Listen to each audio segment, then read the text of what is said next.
పొరుగున ఉన్నటువంటి అనేక జిల్లాలలో చాలామంది జీవన్ రెడ్డి గారి అభిమానులు ఉన్నారు. చాలా మంది. మీరు లొల్లి పెట్టకుంది, మీ ఫోటోలే బయటికి పోతున్నాయి. అది లైవ్ టెలికాస్ట్ ఉంది, దానిలో మీ బొమ్మలు టీవీలో కనబడుతున్నాయి మీ ఇంటికాడ. లొల్లి పెట్టకుంది ఇక సెట్ అయిందా?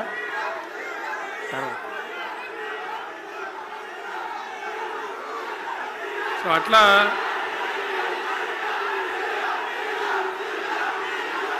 ప్లీజ్ ప్లీజ్ ప్లీజ్ ప్లీజ్ చాలా విషయాలలో ఆయన ఎంతో మందికి ఆదర్శంగా నిలిచినాడు, పనిచేసినాడు.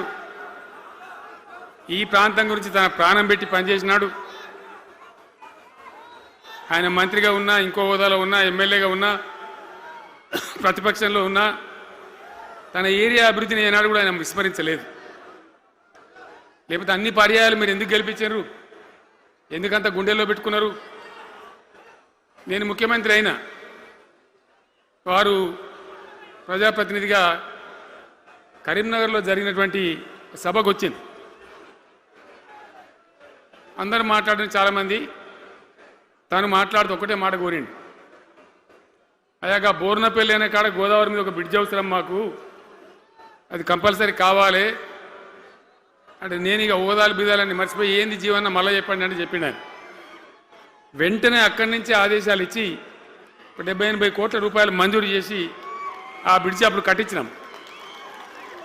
తన యొక్క నియోజకవర్గం పట్ల, తన ఏరియా పట్ల, తన పరిసర ప్రాంతాల ప్రజల పట్ల ఆయన కనపరిచిన ప్రేమ అదంతా కూడా చాలా అద్భుతం.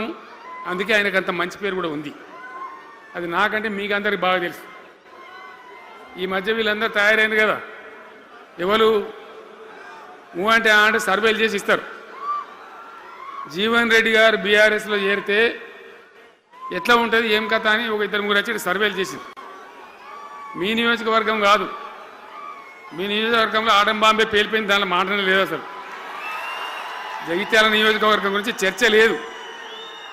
కానీ వాళ్ళు ఏం చెప్పినా సర్వే వాళ్ళు పక్కనున్న సొప్పదండి కావచ్చు, ధర్మపురి కావచ్చు, మేరిట్ల కొట్టుపల్లి కావచ్చు, ఇంకా చాలా కాన్స్టిట్యున్సీలు కావచ్చు, చాలా ప్రభావం ఉంటుంది జీవన్ రెడ్డి గారిది.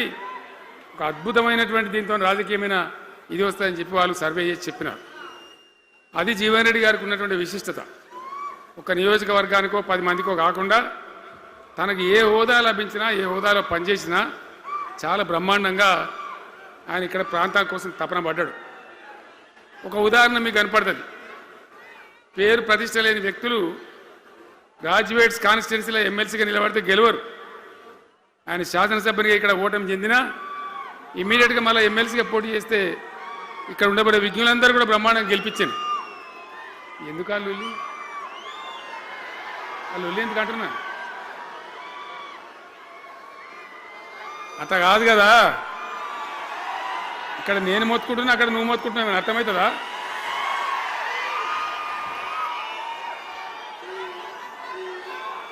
ఏయ్ ఆగవా బాబు,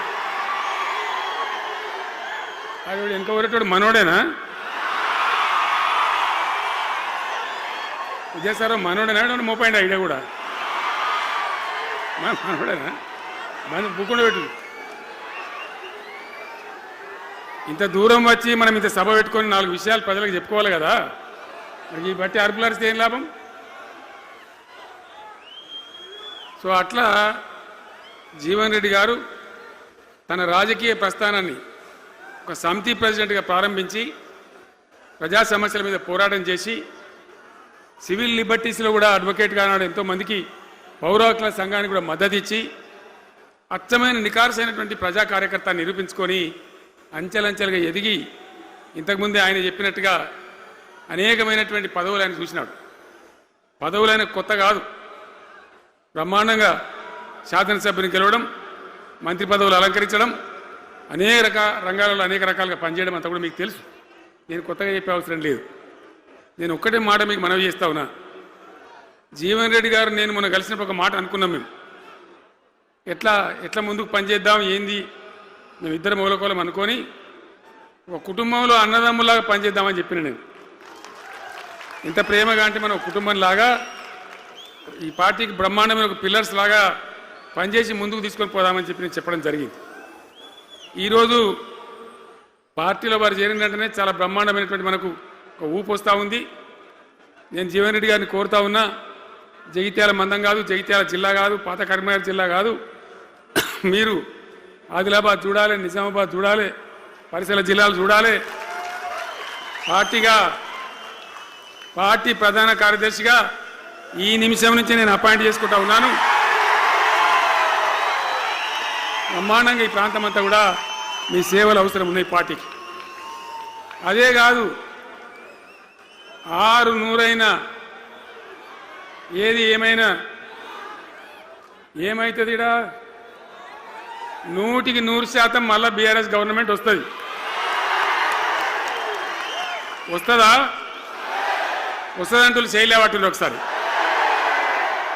కెమెరాలు కడ దింపురా బాబు, వస్తుంది కదా. ఇవాళ జీవన్ రెడ్డి గారు పార్టీలో బాబు కౌశిక్ రెడ్డి రాగొట్టు వాళ్ళు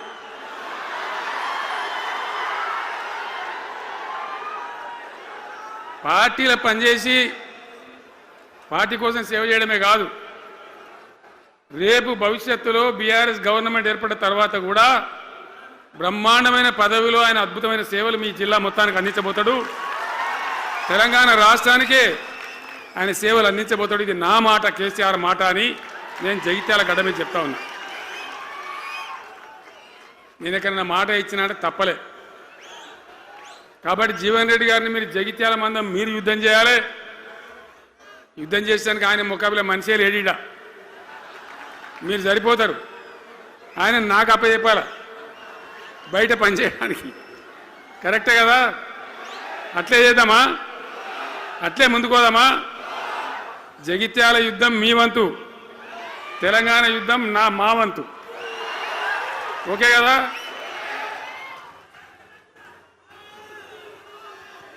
ఇప్పుడు ఏమైతుంది? ఏం కావాలి?